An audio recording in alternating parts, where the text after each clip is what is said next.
Tikman na natin kung anong lasa. Then, sausaw natin.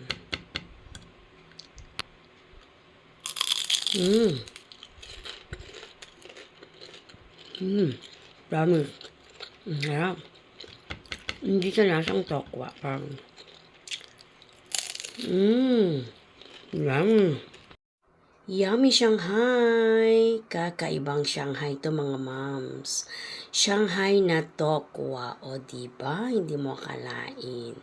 Ay, madali lang naman. Kailangan ko lang dito ng, of course, tofu.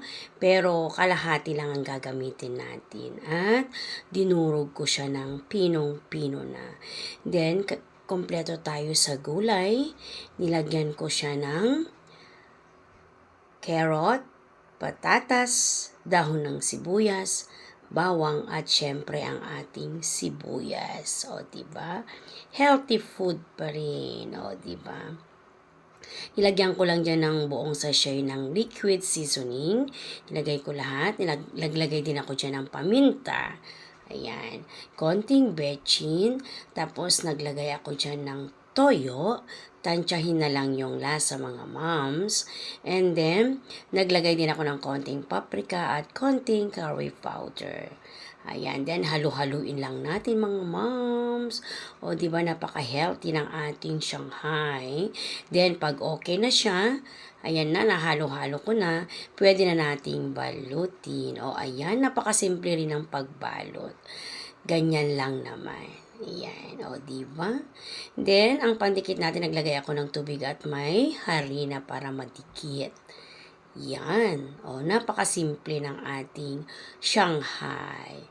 Ayan, nakagawa ako ng 35 pieces. Yan ata, yes.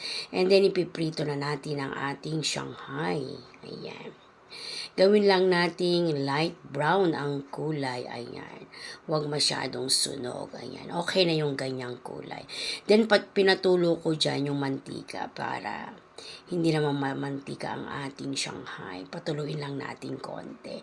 And then yan, pwede na tayong kumain. Naglagay na ako dyan ng chili sauce. Ayan, yung sausawan natin. Yummy! Yan na po ang ating Shanghai na tofu. Thank you for watching. God bless po.